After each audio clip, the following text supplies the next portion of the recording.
The fact the door was unlocked made it clear that something wasn't right. The moment I opened it, my nostrils were assaulted by a smell I'd experienced just yesterday. The reek of a fresh corpse. Damn it! Unlike Takumi, who was looking away and cursing, I did my best to burn the scene I witnessed into my memory. I felt like to avert my eyes would be disrespectful and chided myself for wanting to look away. This body was much more intact than Mamiya and Hashimito's. That made it much easier to become painfully aware of the fact that this was a human, an intelligent life form who was with us yesterday like it was no big deal. There was one problem though. The part of the body that used to be the head was completely destroyed. There was no part of the head left untouched. It was that thorough. It was obviously the result of relentless, heavy, blunt attacks. Everything above the neck was just a strange, flat mass of shattered skull fragments and white and red organic matter. Compared to it, everything else was largely unharmed. The old-looking clothing and the unexpectedly robust chest for someone his age were all the proof needed to know that this was the body of Kanzo Makishima. We'll clean it up. What else? Please wait a bit. What are you gonna do? Find out as much as I can. Since we had no idea when we could get out of here, protecting the scene of the crime for an official investigation meant we had to leave this body to rot here, and we just couldn't do that. And considering the horrible state it was in, the villagers probably wanted to take care of it their own way as soon as possible. Not much I could do to stop that. Thus, I did my duty as someone without such obligations.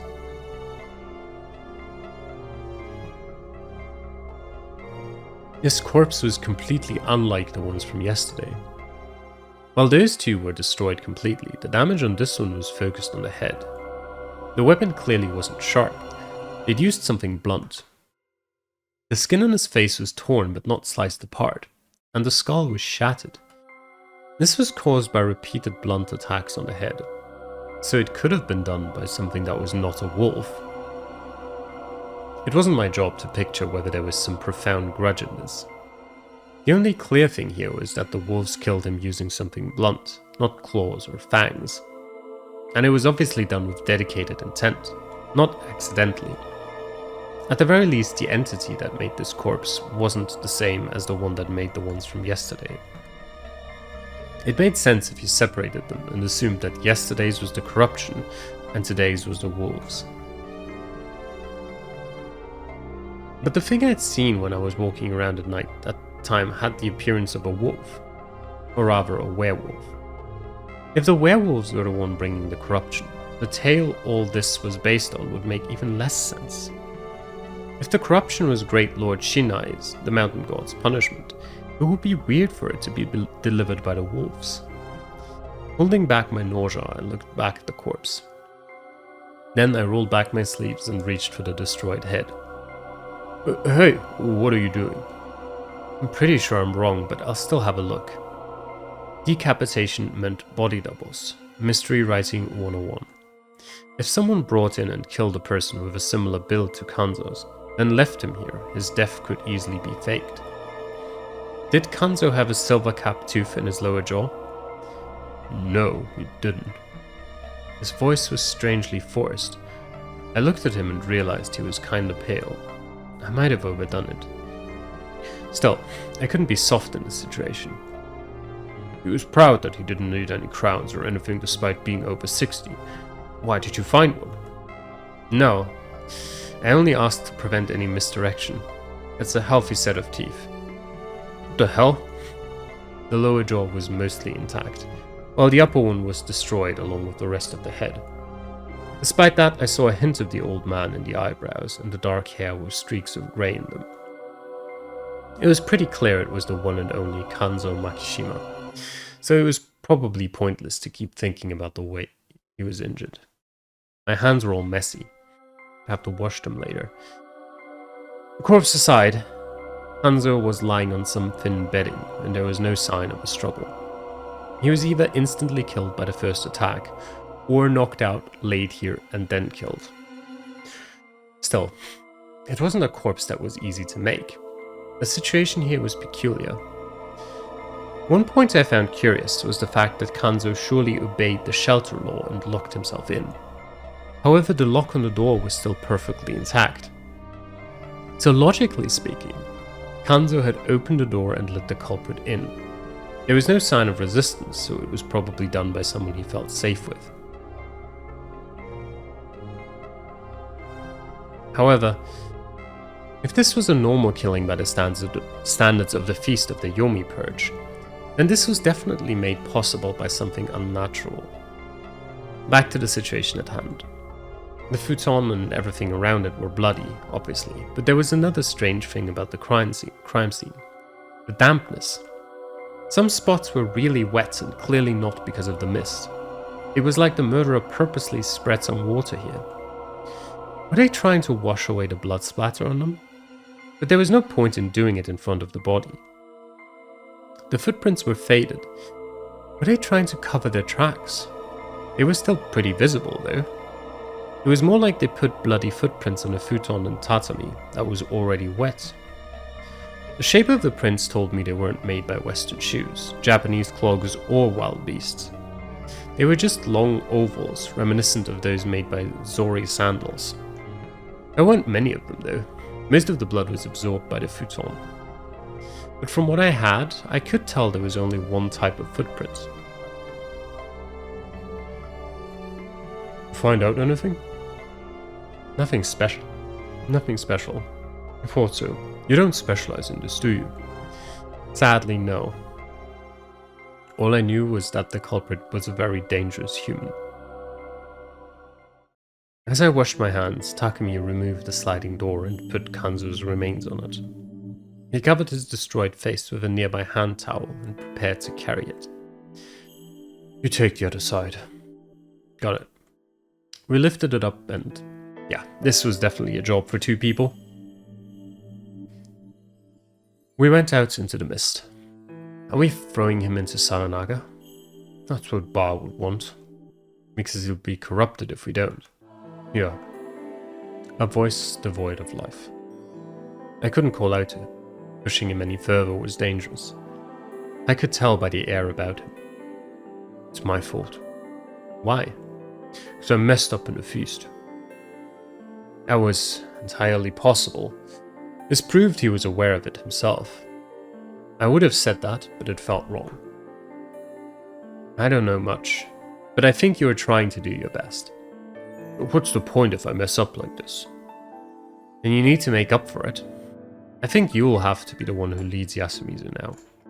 I can't. Well, I couldn't either.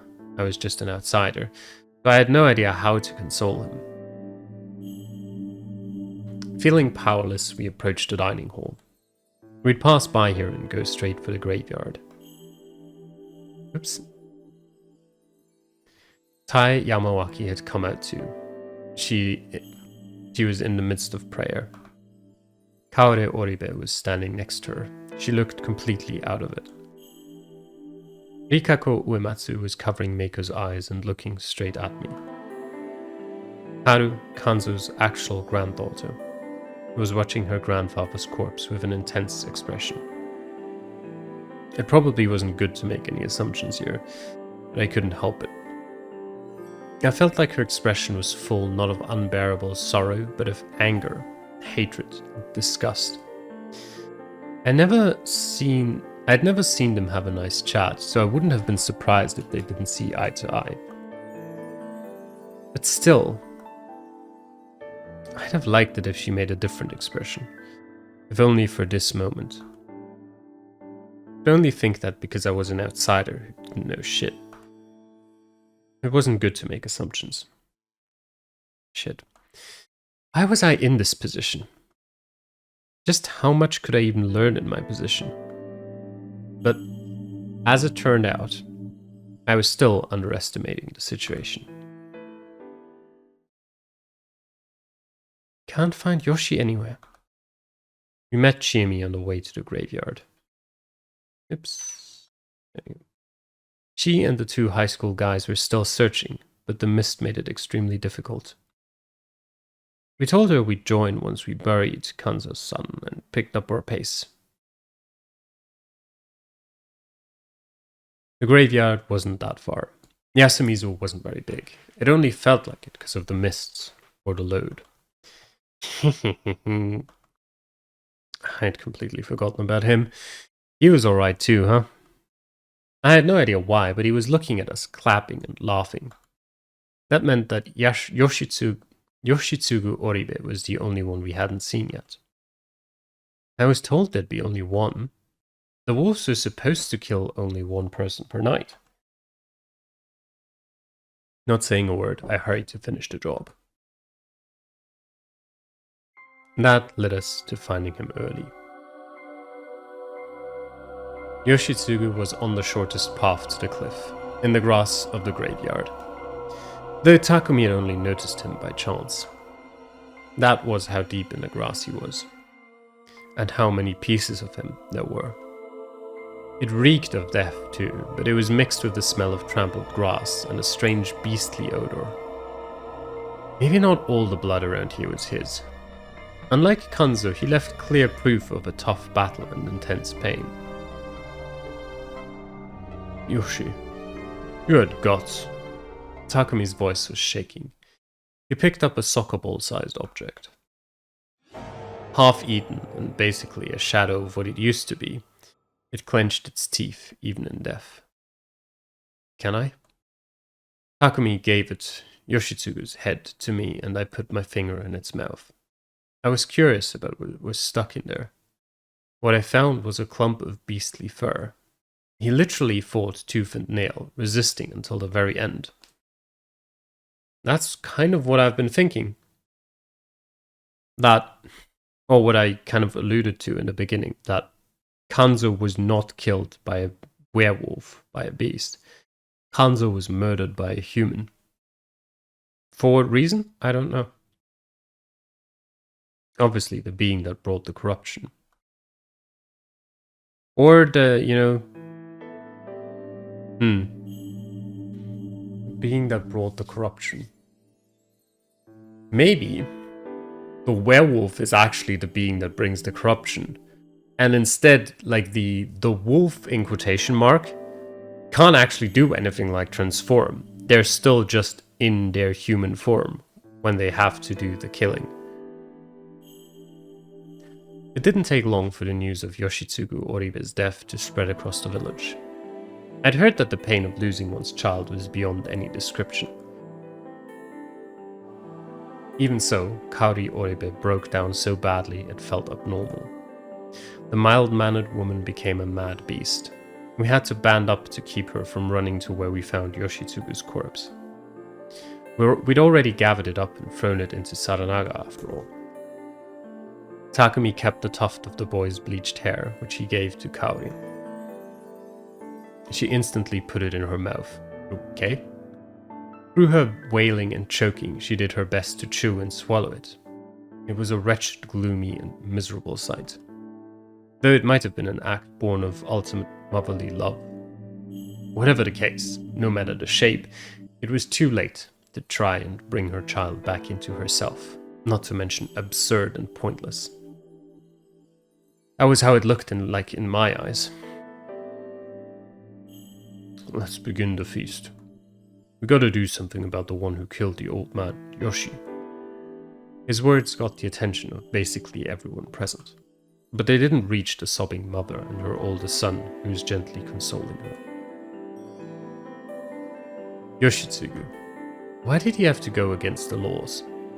His efforts and death had only worked to corner not just his mother, but everyone else here. It was useless. He'd gotten some weird fur for us. No one, not even me, had any doubts about what we were dealing with here. A situation where everyone was desperate, acted on their own accord, and didn't know how to use their lives well was basically the worst. And apparently, this line of thinking I had would foreshadow the next turn of events. Where did Haru go? Shit. Why was everyone in such a hurry to do the worst things possible? Chiemi Serizawa, Chikamochi Kamoshida, Takumi Muro, and I went out to search for Haru Makishima. Kaori showed no signs of calming down, so Yasunaga stayed with her. Kyunosuke refused to come, arguing that it could be bad if there wasn't enough manpower around the dining hall, and he wasn't wrong about that. It wasn't unlikely that some fur-covered murderer or Haru's kidnapper was still around. To prevent any surprise attacks or accidents, we split into pairs. We were given a hoe and a sickle for self-defense. Be careful, you two. Shout if something happens, loud enough so we can hear you, but low enough that others can't. Alright, let's go, Mochi. Empty to work, Hassan. The skirt would have made the search harder for him, so he changed into his school uniform. It wasn't cut out for the job either, but he had no other clothes. At least it was better than a one-piece dress. He seemed to enjoy wearing girls' clothing, so changing into the uniform was probably his way of showing he was serious about this. He kept his easygoing tone of voice, but I felt like there was gravity in his eyes too.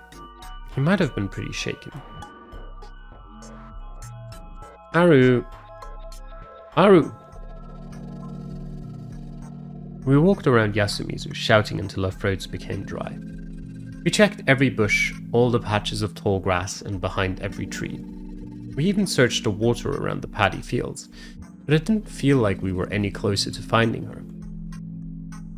What do you think happened to her? I don't know. Maybe she's shocked by her granddad's death. No, before that. She'd been acting weird since this morning. Was she? Is she really fastidious or something? Fastidious? I don't know what that word means. Fast what? A clean freak. Hates anything dirty. I think I saw hints of that ever since we first met. Oh. I'd say she's just the greatest scaredy cat here. Scaredy cat, huh? She was always really afraid of all the corruption talk. Maybe she was just scared of getting corrupted. I see. Fear based on superstition. That made sense, but why had it suddenly gotten worse?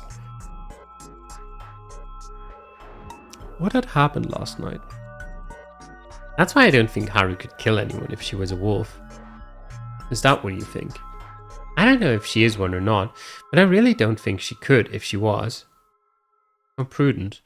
That's not like you. Well, we're not talking about me here. I don't want to try and get a read on you. I just want to hear your ideas on what's going on with Haru right now. I have no idea who or what you're confused about. But to me, Haru is as important as Yasun, if not more. I don't really care about anyone else. So we should just find her. Good point. No matter how hard we searched, we saw no sign of her. She could have been hiding somewhere, or maybe she'd collapsed. But I was beginning to entertain another idea. What if she ran away from Yasumizu? I asked, knowing everyone would deny the idea. It would be hard to believe. When the mist comes, Yasumizu is connected to Yomi. Bar's words. So anyone trying to escape would just end up there. Not to mention those mountains are dangerous. All that considered, if there was something that would drive her to escape from the village, what could it be? Everyone fell silent. They couldn't even imagine it. It was like their brains had stopped working. If she'd actually wandered out into danger, then we'd wasted too much time searching for her in the village. I had to hurry, so I didn't hesitate to use some big assumptions that bordered on chicanery. What if she can no longer trust the village or the people here? What do you mean? She might have seen something at night or early morning, or come to some sort of realization. Like, for example, what if she found out that someone she knows well is a wolf who killed people like it was no big deal? Everyone gasped. She's young, so she's still pretty unstable. And since Yasumizu is so small, it wouldn't be strange if she felt like she lost her place here if someone betrayed her. The girl seems pretty emotional, so it makes sense that she'd jump straight to running away, right? You make a solid argument. But then what do we do? Give up? That was the thought of someone from Yasumizu. I'll go look for her. I'm not afraid of the corruption. And that was the thought of someone from Yasumizu who had a few screws loose. Anyway, I'm an outsider. I'm not exactly averse to leaving anyways, so I'll look for her too. I said I'd stop you, didn't I? Don't worry, I'll head back the moment it gets dangerous. She definitely won't head in Saranaga's direction, so I'll focus on the path to school. Also, adults shouldn't turn their backs on children, right? Hassan. I can't argue against that. Of course, it's possible that she's still in Yasumizu, so you two keep on searching for her here. Leave it to me. Run away if it gets dangerous. Hassan, about what you just said. What do you mean? You know, the thing about Haru losing trust in everyone as a result of something she saw. What about it? That didn't actually happen, did it? Who knows? I was just raising the possibility. It's likely though, isn't it? So, what? You think she saw me or Yasun walking around with a mouthful of huge fangs? That's a possibility too. Not sure I buy that. Is that just your intuition talking? Yep, it is. Speaking of which, I also feel like this Feast of the Yomi Purge is designed to keep the wolves from being outed easily. You can't see them at night because you can't walk outside. You can't stay gathered in one place and watch each other. You can't call the police, so there can't be any investigations. And since everything's covered in mist, things can happen without anyone realizing. And that's why you can't get that sort of solid proof. How could the players send people to be hanged without the slightest bit of material evidence? If you ignored the weird guardian powers, it was all quibbles, agitation, sophistry, emotional arguments, connections, popularity. Basically, the power of communication. I don't really get why, but yeah, I think it's designed that way on purpose. Nothing was certain. They were put in a dangerous argument, with their only weapon being their eloquence. It was a feast of doubting, hurting, and eventually killing one another. If there was such malice behind this, then Chikamochi Kamoshida had a point. Are you a detective or something? Huh? No, that would be Yasun. He might know more than he lets on. I'd have to talk to him then. We arrived at the mountain pass, separating Yasumizu from the rest of the world. The large stones at the sides were like tori without a top. They might have had religious significance. There's no rule against stepping beyond here, right? Nope, only that you can't run away from the feast. We were going out to find Haru, so we were good. Ignoring the fact that Haru was breaking that law, we passed between the stones. But we soon had to stop. The path was blocked by a landslide. According to Mochi, despite being pretty rocky, the ground in this area was strangely fragile, so landslides weren't that uncommon. There had been some pretty bad rain 3 nights ago, hadn't there? If that was related to the mist's appearance, it wasn't unlikely that we'd get both the mist and this landslide at the same time. Despite that, this just felt a bit convenient. I had to consider the possibility that the people in the settlement above blocked the road to keep the Yomibito from getting through. Hassan! There was something way more important. We found footprints in the still damp mud. It was proof that she'd passed through here. They disappeared into a small cliff that only reached up to my shoulders. She had to have climbed up and disappeared into the forest. Let's hurry. Yeah. The term virgin forest was used to describe forests that were still untouched by mankind, letting nature have complete control over it. Many of the cedars here looked imported, so that term probably didn't apply to this one. However, it wasn't tended to whatsoever, so the words natural or undeveloped definitely worked. There were many fern saplings on the surface, a canopy of leaves above, and a thick mist all around. It certainly didn't feel like a place humans were welcome. For better or worse, the new ferns seemed slightly trampled, indicating someone had passed through recently. Over here. Be careful, she got lost on this road after all. Haru! Would you really be shouting like that? It's one of the basics of living in the mountains. The beasts run away if you scream. Oh yeah, I'd almost forgotten about the very real threat of wild animals.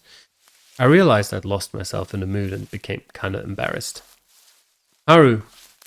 Say something! Shouting over and over, we kept moving forward. She tried to follow the path, but all the cliffs and boulders in the way made her stray from it.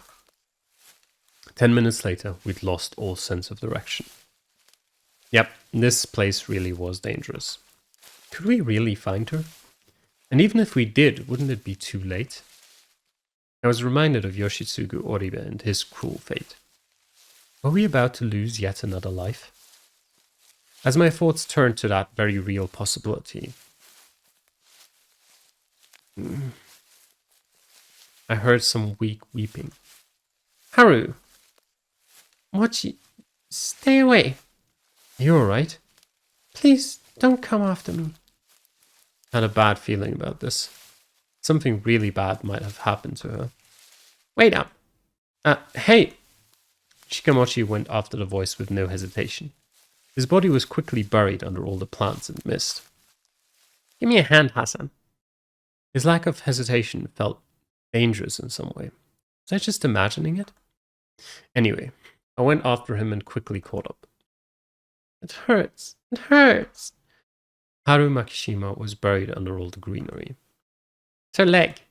Stop. Ow. I walked up and... Man, this was pretty bad.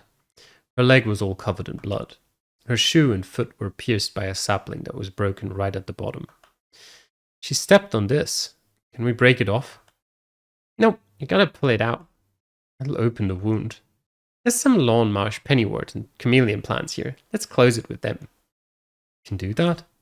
Masato is the family that made medicine. First I'd heard of that, but I had no choice but to believe him. She resisted verbally, but she was too tired and weakened to do it physically. I picked her up, doing my best to ignore her wailing because of the pain, and pulled her away from the branch.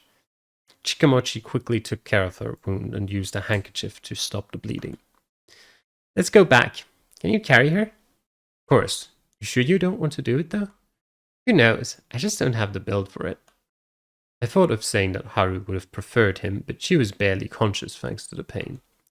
We didn't have time to waste in sentimentality. Lead the way. One lost person is enough for one day. Going back is easy, but man, it really does look like getting out is impossible. Agreed. Haru, I'm so glad you're alright. She isn't. Takumi, call Taya. We've got a wound to patch. Got it. Our return caused quite a commotion, and by the time things had begun to calm down, it was way past noon. Haru Makishima's escape attempt distracted everyone, but none of the problems were actually solved. Kanzo Makishima was killed by the wolves, while Yoshitsugu Oribe was taken by the corruption.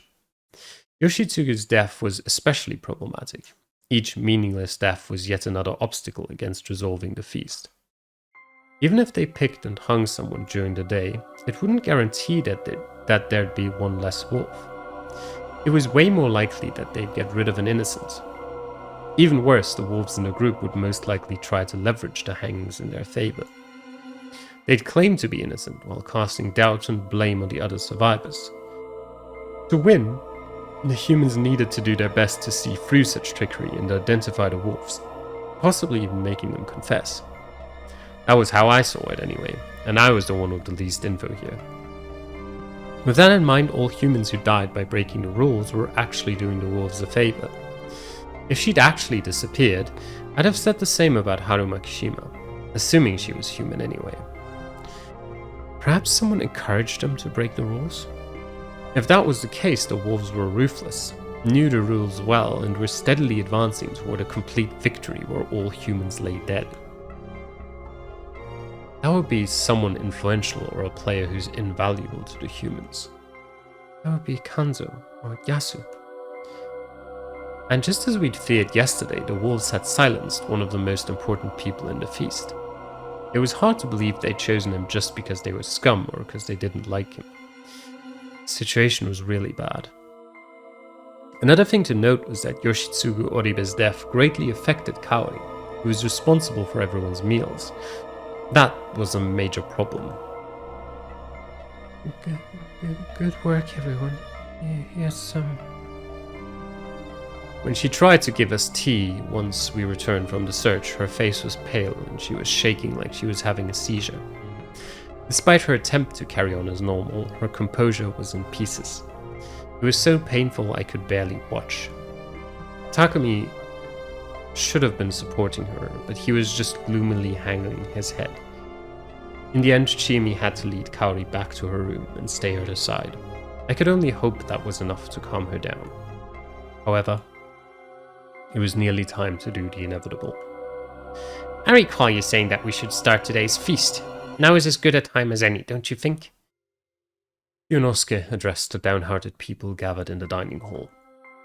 Does it look to you like anyone's up for it? The day will end at this rate. The wolves are clearly intent on killing us all. Can we really waste time waiting in a situation like this? It would work in their favor. We have to pick someone to hang no matter what. Don't you agree, Moro? Alright, Yasunaga tried talking to everyone upstairs. That was where Taya looked after Haru and Chiemi looked after Kaori. Oh, I'll go. You don't have to, Mochi. Just let me. Shikamochi winked at me for some reason. It might take a while. Yeah, take your time. Everyone has to be there after all. I will go prepare. Please do. Oh, wait. Now was my chance. Yasunaga, can we talk? Huh? About what? Sorry about your brother. Thank you. That makes it a bit better for him and I. That's a very mature way to talk about it. Maybe I should have sounded more my age then. This boy was already pretty mature. You didn't get along with him? That's not it. We didn't always see eye to eye, especially recently, but he was a really good guy. I think so too. It seemed like deep down, the tough guy routine was really just an act. Did he get along with your mother? He did. Despite all he said, he really loved her, and she probably loved him more than me. That's not what I was asking. Sorry. All human relations were complicated. Prying too deeply wasn't a good idea. I'm sorry. What did you want to know? A few things, mostly about the legend. Tai is the better person for that. I need the opinion of someone more rational. First question, why do you think the wolves kill the humans? Because they're angry at humans for tricking and killing them. Let me rephrase that.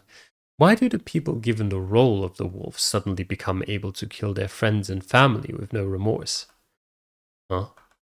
Are you suspicious of Haru and I? Oh, no, sorry. That's not it. I want you to look at this from a general perspective. Say you've been told that you're a wolf. Could you just accept it and start killing people?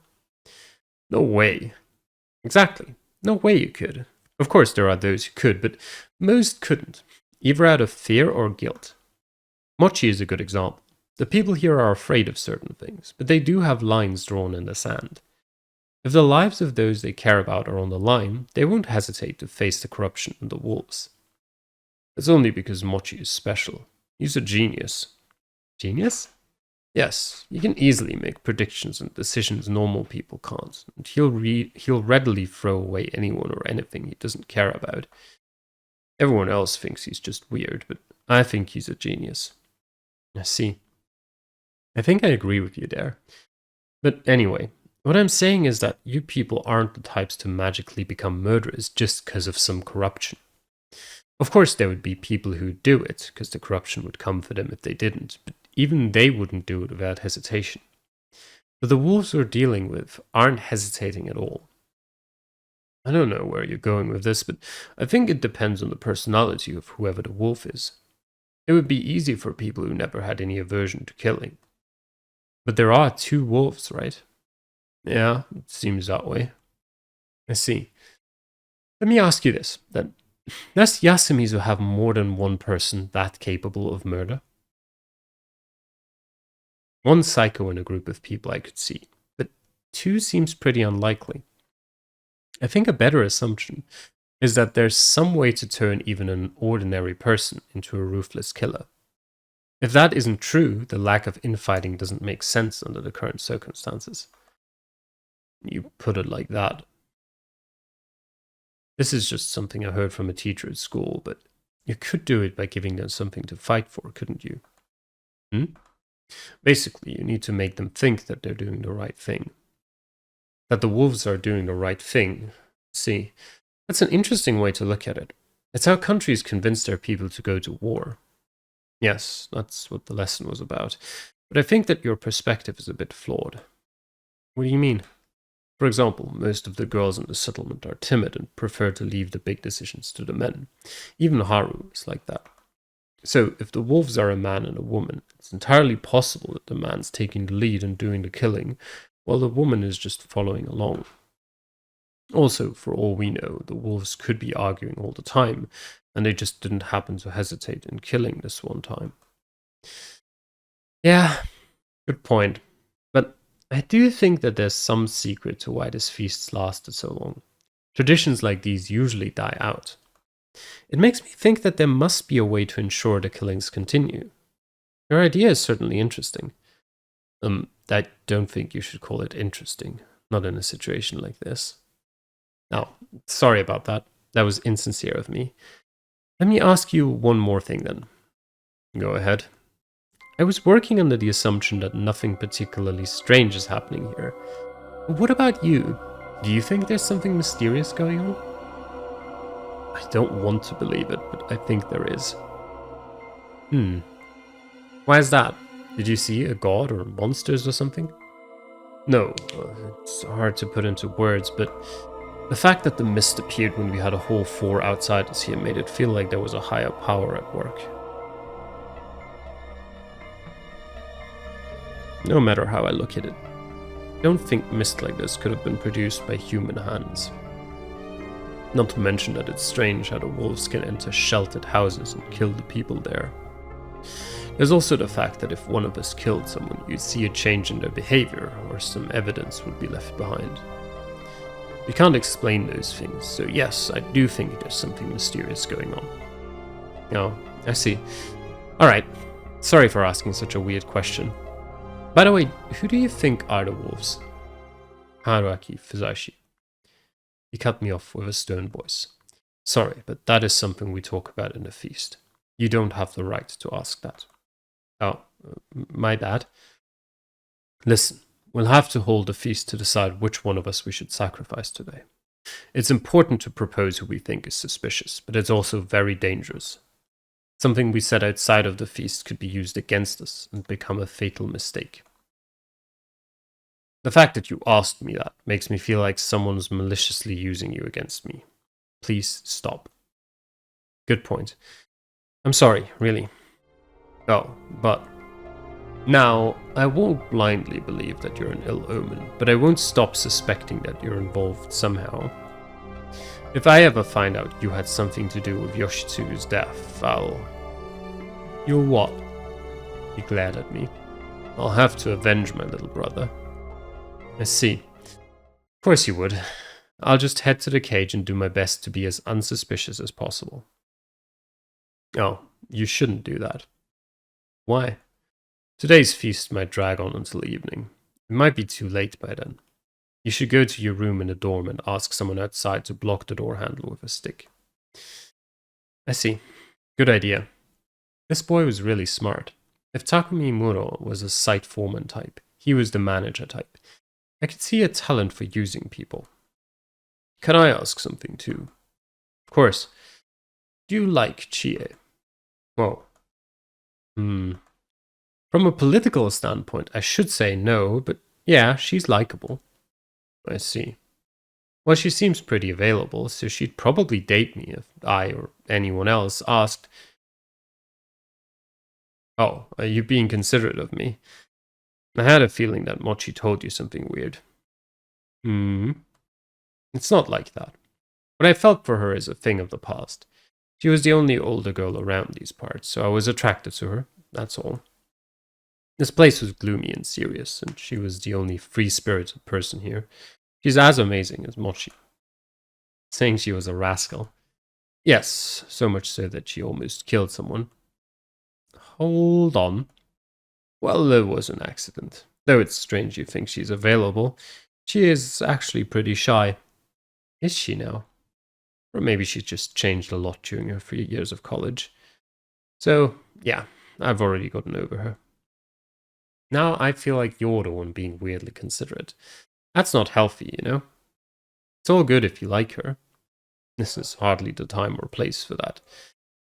Good point. That was it, huh? Eventually, everyone gathered and went to the hall. Just as I was told, I asked for them to lock me in my room. After getting everyone, including Takumi and Tai, to understand, Yasunaga, Chiemi, and I went to the dorm. Chie, you think he can jump from the window to the branches? No way. Even if he made it down, he couldn't get back. The two verified how secure a place this was to lock me up in. If they were the wolves, it would be impossible to outwit them. Humans stood no chance. Anyway, we're locking you in. We'll come open it up if we have the time, but you might end up staying like this until morning. Alright, fine by me. It's gonna be hard, but I hope you do well. Thanks. Sorry you're caught up in the problems of such a crappy village. I'm more worried about you. Wow, isn't that nice? I'll do my best. All done. We're locking you in then. Yeah. You be careful too, Yasunaga. You're now your mother's only child. Yes, that's true. And so the door was closed. I could hear them set up the stick. So far, the only ones I talked to face were Chiemi, Takumi, Mochi, and Yasunaga. Just 4. The ones I hadn't talked to were Tai Yamawaki, Rikako Uematsu, Meiko, Kaori Oribe, Haru Makishima, Kyunosuke Nosato, the old wolf guy. A whole 7. I had no idea if there was significance in that, but I wanted to know what kind of people they all were. 4 people had already died, and if you ignored me, there were 11 left. Once the snake revealed what Kyunosuke was, he and the snake, Takumi, would be the only ones with confirmed roles. The other 9 would be suspects. When one was hanged, there would be 8, and when one died in the night, there'd be 7, which was still quite a lot. They had to hurry before it was too late. The humans had to act now. Hello. Whoa, what? The supposedly fixed door slightly opened up. It was Chiemi. I forgot, but I might not get to give you your dinner, so have this at least. She threw me a yellow food box, the kind you could find in any convenience store. Thanks, seriously. Don't mind it. Oh, by the way. Oh, what? Tell the monkeys to reveal themselves. Why? Think about it. You'll understand. And you know you have to do something before it's too late. Gia, what are you doing? There's no time. Go. Yeah, okay.